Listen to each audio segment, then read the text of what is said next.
KNR news కి స్వాగతం. ముందుగా హెడ్లైన్స్.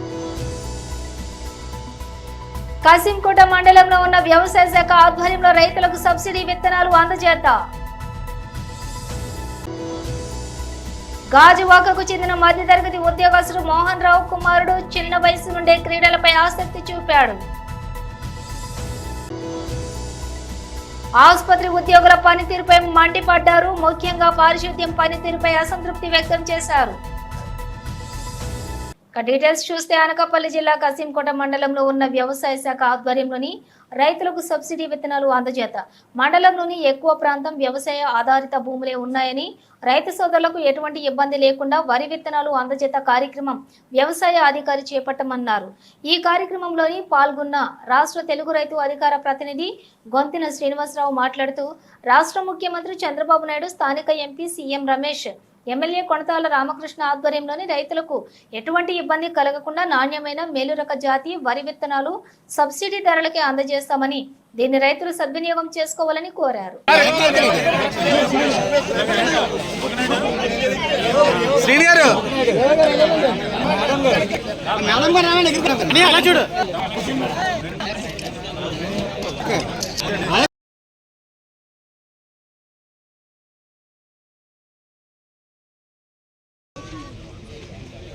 ముఖ్యమంత్రి వర్యులు చంద్రబాబు నాయుడు గారు, ఉప ముఖ్యమంత్రి వర్యులు మన పవన్ కళ్యాణ్ గారు, అలాగే మన అగ్రికల్చరల్ మంత్రి వర్యులు అచ్చెన్నాయుడు గారికి, అలాగే మన శాసనసభ్యులు కొంతాల రామకృష్ణ గారు, ఎంపీ గారు సీఎం రమేష్ గారు అందరూ కూడా ధన్యవాదాలు తెలియజేసుకుంటూ, మన తెలుగుదేశం గవర్నమెంట్లో, ఉమ్మడి గవర్నమెంట్లో రైతు భరోసా ఇప్పుడు దాకా కేంద్రం 6,000 ఇస్తే రాష్ట్ర గవర్నమెంట్ 7,000 ఇచ్చింది. ఇవాళ చంద్రబాబు నాయుడు గారు 20,000కి దాన్ని పెంచడం జరిగింది. 20,000 రూపాయలు. అలాగే కొంతాల రామకృష్ణ గారు రైతు పక్షపాతి, మన నర్సాపురం దగ్గర మంచి డామ్ కట్టి ఇవాళ పంటలు బాగా పడుతున్నాయంటే ఆయన కృషి వల్ల ఇవాళ మన పశు గవర్నమెంట్లో కానీ మన నియోజకవర్గంలోని పంటలు పాడి పంటలు నిర్మాణం పడుతున్నాయి. రిజర్వాయర్ల మీద, రైతుల మీద ఎక్కువ అవగాహన ఉన్న వ్యక్తి. ఆయన ఒకటే చెప్పారు, మన సీఎం రమేష్ గారు, మన రామకృష్ణ గారు కూడా కలిసి ప్రభుత్వం దృష్టికి తీసుకెళ్ళి ఈ ఎన్ఆర్జీఎస్ని రైతుకి అనుసంధానం చేసి, రైతు ఎంచేదంటే ఇలా అగ్రికల్చర్లో బాగా లాభాలు లేక నష్టపోతున్నారు, పెట్టిన పెట్టుబడులు కూడా లేకుండా, దానికి అగ్రికల్చర్కి ఈ ఎన్ఆర్జీఎస్ పనుల్లో అనుసంధానం చేస్తే కొద్దిగా వాళ్ళకి ఉపశమనం చెందుతుంది. కాబట్టి చైనాకి ఎక్కువ కృషి చేస్తానని కూడా ఆయన చెప్పడం జరిగింది. అలాగే రామకృష్ణ గారు ముఖ్యంగా చెప్పింది ఏంటంటే, ఈ సీజన్లో ఎవరికి కూడా విత్తనాల కొరత లేకుండా ప్రతి రైతు కూడా విత్తనం అందే విధంగా కృషి చేయమని మా ద్వారా మీకు తెలియజేయమని పెద్దలు చెప్పడం జరిగింది. ఎక్కడ కూడా తారతమ్యాలు లేకుండా అందరూ కూడా ప్రతి రైతు కూడా విత్తనం చేరాలండి. విత్తనం దొరకలేదన్న భావన రానికుండా చేయాలని అధికారులు కోరుకుంటూ ఈ అవకాశం పెద్దలందరూ కూడా ధన్యవాదాలు తెలియజేస్తారు. ఈరోజు మన రాష్ట్ర ముఖ్యమంత్రి వర్యులు నారా చంద్రబాబు నాయుడు గారు, ఉప ముఖ్యమంత్రి వర్యులు పవన్ కళ్యాణ్ గారు, అలాగే మా నియోజకవర్గ శాసనసభ్యులు కొణతాల రామకృష్ణ గారు, ఎంపీ పార్లమెంటు సభ్యులు సీఎం రమేష్ గారు ఆదేశానుసారం రైతులకి విత్తన పంపిణీ కార్యక్రమం జరిపించడం జరిగింది.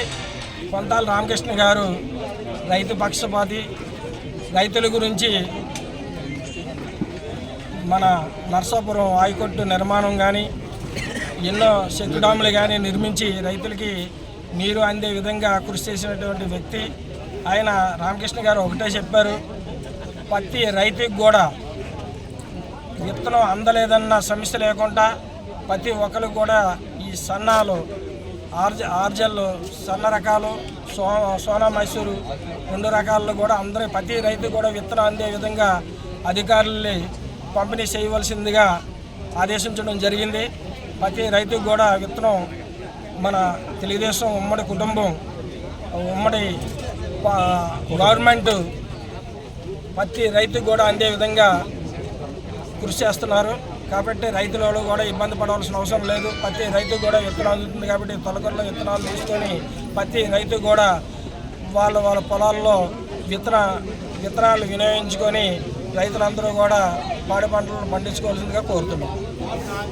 నేషనల్ బ్యాడ్మింటన్ టోర్నమెంట్లో విజేతగా నిలిచి గాజువాక ఖ్యాతిని మరింతగా ఇనుమడింపచేశారు యువకిరణం కె రాహుల్. గాజువాకకు చెందిన మధ్యతరగతి ఉద్యోగస్తుడు మోహన్ రావు కుమారుడు చిన్న వయసు నుండే క్రీడలపై ఆసక్తి చూపాడు. తండ్రి ప్రోత్సాహంతో బ్యాడ్మింటన్ క్రీడల్లో అనేక మెలకువలను నేర్చుకుని శభాష్ అనిపించాడు. ఇక్కడ రాజీవ్ ఇండోర్ స్టేడియంలో గత 3 సంవత్సరాలుగా బెహరా అనే గురువు దగ్గర బ్యాడ్మింటన్ కావలసిన నైపుణ్యాలను నేర్చుకున్నాడు. ఇక్కడి నుంచి అనేక ప్రాంతాలకు వెళ్లి ఇతర రాష్ట్రాల క్రీడాకారులతో తలపడి అనేక బహుమతులు పొంది ఆంధ్ర రాష్ట్రానికి తీసుకొచ్చాడు. తాజాగా హైదరాబాద్లో జరిగిన జాతీయ స్థాయి బ్యాడ్మింటన్ టోర్నమెంట్లో ఈ 14 ఏళ్ల కుర్రాడు పోటీలో తలపడి మొదటి విజేతగా బంగారు బహుమతిని గెలుచుకున్నాడు. ఈ ఏడాది అక్టోబర్లో చైనాలో జరగబోయే ఏషియన్ బ్యాడ్మింటన్ ఛాంపియన్షిప్ సెలక్షన్ ట్రయలర్స్ కి ఆంధ్రప్రదేశ్ నుండి రాహుల్ ఎంపికయ్యాడు. ఈ సందర్భంగా తండ్రి మోహన్ రావు మాట్లాడుతూ తన కుమారుడు క్రీడల్లో రాణిస్తున్న నేపథ్యంలో ప్రభుత్వం నుంచి తగిన ప్రోత్సాహాన్ని ఇవ్వాలని కోరారు. క్రీడల్లో సత్తా చాటుతూ ఇటు దేశానికి రాష్ట్రానికి విశాఖ గాజువాకకు గౌరవాన్ని తీసుకురావడం గర్వకారణమన్నారు. సుపుత్రుడు పెద్దోడు 9th క్లాస్ నుంచి 10th ప్రజెంట్ వెళ్ళాడు. కానీ చదువుతో పాటు స్పోర్ట్స్లోన ముందంజ వేసుకొని ఈరోజు నేషనల్ ఛాంపియన్గా హైదరాబాద్లో పోటీలోన విజయం వచ్చినందుకు చాలా చాలా సంతోషంగా ఉంది. అలాగే ఈరోజు వాళ్ళ తల్లిదండ్రులు చిన్నప్పటి నుంచి కొడుకు చదువు మీదే కాకుండా తన ఆట దీంట్లోన సహాయం చేసి ఎంతో కష్టాలు ఉన్నా కూడా తన కొడుకు ముందుకు సాగాలని మనస్ఫూర్తిగా కోరుకుంటూ తనకు కావాల్సిందంతా సహకరించినందుకు నా హృదయపూర్వక ధన్యవాదాలు. కె మోహన్ రావు గారి వాళ్ళ అబ్బాయికి మరొకసారి నా ధన్యవాదాలు. అలాగే ఈరోజు ఎంతోమంది పిల్లలు ఆట దీంట్లోన ముందుకెళ్తున్నారు. దానికి ఈ రాష్ట్రంలో ఉన్న ప్రజలు కానీ నాయకులు కానీ అలాగే స్పోర్ట్స్లో ఉన్న పెద్దలు కానీ ఆ పిల్లలకి వెనకుండి నడిపించి కొద్దిగా ముందుకి సహాయం చేయాలని మనస్ఫూర్తిగా కోరుకుంటూ సెలవు తీసుకుంటున్నాను. నేను చేస్తూ నేను వాడికి సపోర్ట్ చేసి ముందుకు పంపించి ఇంటర్నేషనల్ ప్లేయర్గా ఆడిద్దామని చెప్పేసి నేను అనుకుంటున్నాను. కానీ దానికి నేను సపోర్ట్ చేయగలనో లేదో మరి నాకైతే అంత ధైర్యం లేదు. ముందుకి మన గవర్నమెంట్ తరపు నుంచి ఏమైనా, అంతేకాకుండా రాజకీయ నేతలు మీరందరూ ఎవరైనా హెల్ప్ చేసి వాడిని ముందుకు తీసుకెళ్ళగలుగుతారని నేను కోరుకుంటున్నాను. మీడియా సోదరులకు ధన్యవాదములు. నన్ను ఇక్కడ ఆహ్వానించినందుకు. నేను కె మోహన్ రావు, నా కొడుకు కె రాహుల్ 7 సంవత్సరాల నుంచి బ్యాడ్మింటన్ ఆడుతున్నాడు. 7 సంవత్సరాల క్రితం ఇక్కడ బీసీ రోడ్లోని ఒక జిఎంసి స్టేడియంలో నేను జాయిన్ చేశాను వాడిని. అక్కడ కిరణ్ కుమార్ బెహ్రా అనే ఒక ఇంటర్నేషనల్ ప్లేయర్ అండ్ మంచి కోచ్, NIS కోచ్, అతని ఆధ్వర్యంలోని 3 సంవత్సరాల పాటు ఇక్కడ ట్రైనింగ్ అయ్యాడు. అయిన తర్వాత ఇక్కడ నుంచి నేను సతీష్ గారి అండర్లోకి తణుకు పంపించాను. అక్కడి నుంచి హైదరాబాద్ నుంచి ప్రజెంట్ హర్యానాలోని కొంత హెల్ప్ చేస్తామంటే అక్కడ ఆ స్టేట్ నుంచి నేను అక్కడికి పంపించడం జరిగింది. ఫీజు కూడా కొద్దిగా తక్కువ అని చెప్పేసి ఇక్కడ నేను ఈ ఫీజులు అవి నేను ఇచ్చేయలేకపోతున్నాను అని చెప్పేసి అక్కడ పంపించడం జరిగింది. అక్కడ అలాగే ప్లేయర్స్ కూడా మంచి సపోర్ట్గా ఉన్నారు, మంచి ప్లేయర్స్ కూడాను. దానివల్ల అంత దూరం పంపించి ఈరోజు నేను ట్రైనింగ్ కంటిన్యూ చేయగలుగుతున్నాను. అంతేకాకుండా వాడు జిల్లా స్థాయిలోని, స్టేట్లోని చాలా అవార్డ్స్ కూడా తీసుకున్నాడు, ప్రైజెస్ అవిని. ఇప్పుడు నేషనల్ వైజ్ విన్నర్ అయ్యాడు. ఫస్ట్ టైం నేషనల్ వైడ్గా విన్నర్ అయ్యాడు. అంతేకాకుండా చైనా టోర్నమెంట్ ఒకటి ఉంది, international tournament ABC Asian badminton championship అని చెప్పేసి అక్టోబర్లో కండక్ట్ చేస్తున్నారు. దానికి సెలక్షన్ ట్రయల్స్ కోసం వీడు కె రాహుల్ అనే అబ్బాయి సెలెక్ట్ అయ్యాడు. ముందుగా ఇక్కడికి ఎందుకు వచ్చిన మీడియా సోదరులందరికీ నా ఒక ప్రత్యేక ధన్యవాదములు. అలాగే ఈరోజు నా సోదరుడైనటువంటి కె మోహన్ రావు గారు వాళ్ళ అబ్బాయి నేషనల్ విన్నర్ అయిన సందర్భంగా ఇక్కడ రావడం జరిగింది. వీళ్ళ అబ్బాయి గురించి ఎన్నెలబడి చిన్నప్పటి నుంచి కూడా ఎన్నో హోప్స్ మీద కష్టపడి మెట్టు కూడా అలాగా పైకి ఈరోజు వరకు వచ్చారు. ఈరోజు చాలా గర్వంగా ఉంది. ఎందుకంటే నాతో వదిలేసి ఫ్యామిలీతో ఎంతసేపు అయితే ఉంటారో మార్నింగ్ 8 గంటల నుంచి సాయంత్రం 5 గంటల డ్యూటీలో కూడా కలిసి ఉంటాం. ఆ కలిసి ఉన్న నుంచి కూడా మాకు చాలా ఆనందంగా అనిపించింది అన్నమాట. వీళ్ళ అబ్బాయి నేషనల్ విన్నర్ అయినందుకు. మన తోటి పనిచేసే వ్యక్తి వాళ్ళ అబ్బాయి ఒక స్థాయికి వెళ్ళారంటే మనకు కూడా గర్వంగా ఉంటుంది చెప్పుకోవడానికి. అందుకనే మీడియా సోదరులు అందరి ముందుకి తీసుకురావడం జరిగింది. అతనికి మరి వాళ్ళ అబ్బాయి ఇంకా ఉన్నతమైన స్థాయికి వెళ్ళాలని మనస్ఫూర్తిగా కోరుకుంటున్నాను ప్రత్యేకంగా.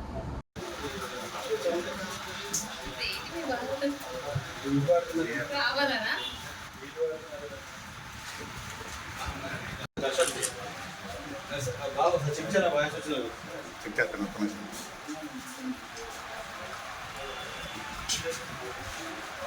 పార్వతీపురం మన్యం జిల్లా ప్రభుత్వ ఏరియా ఆసుపత్రికి బుధవారం స్థానిక శాసనసభ్యులు బోనెల విజయ్ చంద్ర పర్యటించి ఆసుపత్రి ఉద్యోగుల పనితీరుపై మండిపడ్డారు. ముఖ్యంగా పారిశుద్ధ్యం పనితీరుపై అసంతృప్తి వ్యక్తం చేశారు. విధులకు వచ్చే వైద్యులు కనీసం హాజరు పట్టికలు సంతకాలు కూడా చేయకపోవడం గల కారణాలపై ఆరా తీశారు. ఇక్కడికి వచ్చే రోగులు వారి ఆరోగ్యం మెరుగుపడాలి అని వస్తారు, కానీ ఇక్కడ పరిస్థితులు చూస్తే రోగాల బారిన పడే పరిస్థితి ఉందని మండిపడ్డారు.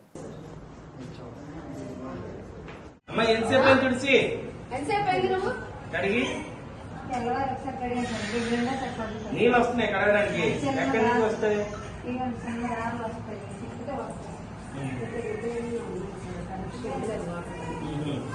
జస్ట్ అయితే కడుగుతున్నావు నువ్వు.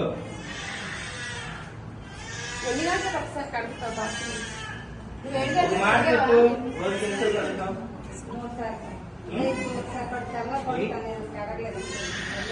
తెలుసులే, కడగలేదమ్మా. తెలుస్తుంది కదా ఎలా చేస్తాం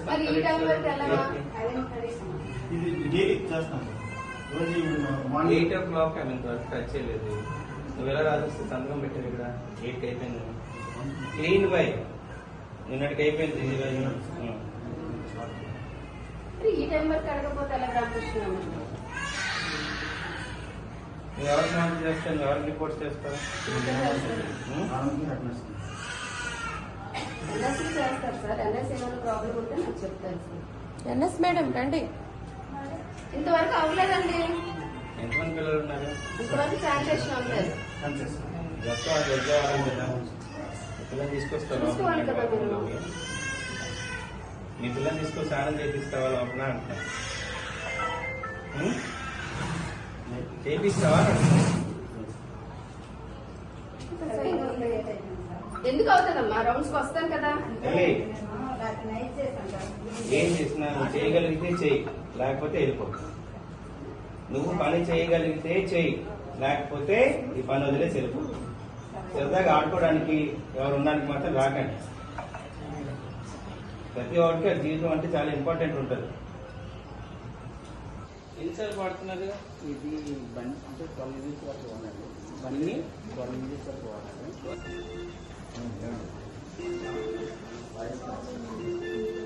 శాంక్షన్ ఇప్పటికే చేయగలుగుతాం లేదని కూడా చెప్పలేదు. మామూలుగా హైక్ అయిపోతాయి కదా ఎవ్రీ ఇయర్ కూడా మెటీరియల్ ఈ మార్చ్ హ్యాండ్ ఓవర్ చేయాలి. అసలు బిల్లు 1% కూడా అవ్వలేదు ఆయనకి. బిల్లు ఒక వర్క్కి ఒక 8 lakhs అయింది సార్. అది మిగతా ఇంకొక వర్క్ ఇప్పుడు బిల్లు 8 lakhs రిలీజ్ చేశారు. 8 lakhs రిలీజ్ అయింది సార్. ఇంకొక వర్క్కి అసలు ఏం అవ్వలేదు సార్. 2 వర్కుల్లోనూ కలిపి 3 crores సార్. అందులో ఓన్లీ 6 lakhs 8 lakhs వరకు పేమెంట్ అయింది సార్. రిమైనింగ్ పేమెంట్ అవ్వలేదు సార్. బీహార్లోని రాజ్గిరిలో బుధవారం నలంద విశ్వవిద్యాలయం కొత్త క్యాంపస్ను ప్రధాని నరేంద్ర మోడీ ప్రారంభించారు. ఈ కార్యక్రమంలో గవర్నర్ రాజేంద్ర అర్లేకర్, సీఎం నితీష్ కుమార్, విదేశాంగ శాఖ మంత్రి ఎస్ జయశంకర్ తదితరులు పాల్గొన్నారు. ఈ సందర్భంగా మోడీ మాట్లాడుతూ నలంద విశ్వవిద్యాలయం భారతదేశ వారసత్వానికి, సంస్కృతికి చిహ్నమని పేర్కొన్నారు. పురాతన శిథిలాల నుంచి ఇది పునరుజ్జీవించిందని కొనియాడారు. ఈ కొత్త క్యాంపస్ భారతదేశ సామర్థ్యాన్ని ప్రపంచ దేశాలకు పరిచయం చేస్తుందన్నారు. అగ్నికీలలో పుస్తకాలు కాలిపోవచ్చునని, జ్ఞానం కాదని వివరించారు. बिहार से निकले ह्यूमन रिसोर्स पूरी दुनिया में अपनी एक अलग पहचान, अपने अथक परिश्रम और बुद्धिमत्ता के लिए जाने जाते हैं और कई बड़े नाम पर्यावरण के साथ भारत का जो जुड़ाव है उसको रेखांकित करते हुए मुझे तीसरे कार्यकाल की शपथ ग्रहण करने के बाद पहले 10 दिनों में ही नालंदा आने का अवसर मिला है।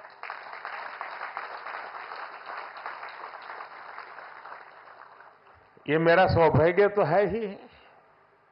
मैं इसे भारत की विकास यात्रा के एक शुभ संकेत के रूप में देखता हूं। नालंदा ये केवल नाम नहीं है, नालंदा एक पहचान है। एक सम्मान है, नालंदा एक मूल्य है, नालंदा एक मंत्र है, गौरव है, गाथा है। नालंदा है उद्घोष इस सत्य का कि आग की लपटों में पुस्तकें भले जल जाएं, लेकिन आग की लपटें ज्ञान को नहीं मिटा सकती।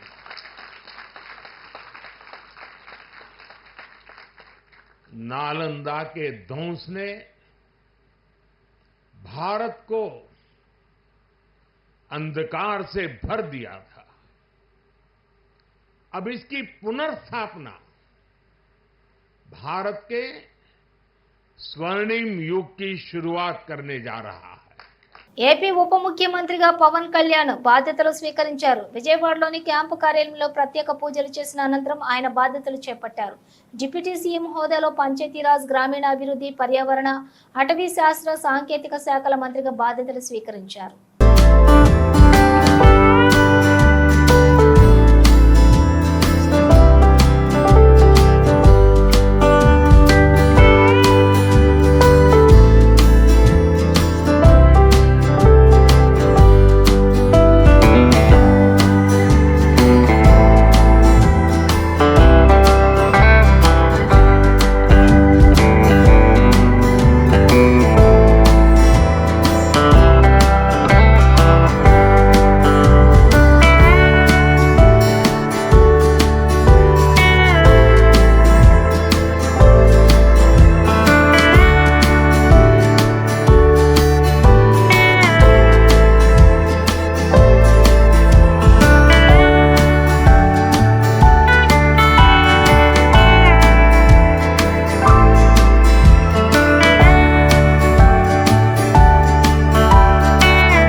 హెడ్లైన్స్ మరోసారి. కాసింకోట మండలంలో ఉన్న వ్యవసాయ శాఖ ఆధ్వర్యంలో రైతులకు సబ్సిడీ విత్తనాలు అందజేత. గాజువాకకు చెందిన మధ్యతరగతి ఉద్యోగస్తుడు మోహన్ రావు కుమారుడు చిన్న వయసు నుండే క్రీడలపై ఆసక్తి చూపాడు. ఆసుపత్రి ఉద్యోగుల పనితీరుపై మండిపడ్డారు. ముఖ్యంగా పారిశుద్ధ్యం పనితీరుపై అసంతృప్తి వ్యక్తం చేశారు. ఇవి bulletin updates. Keep watching KNR news.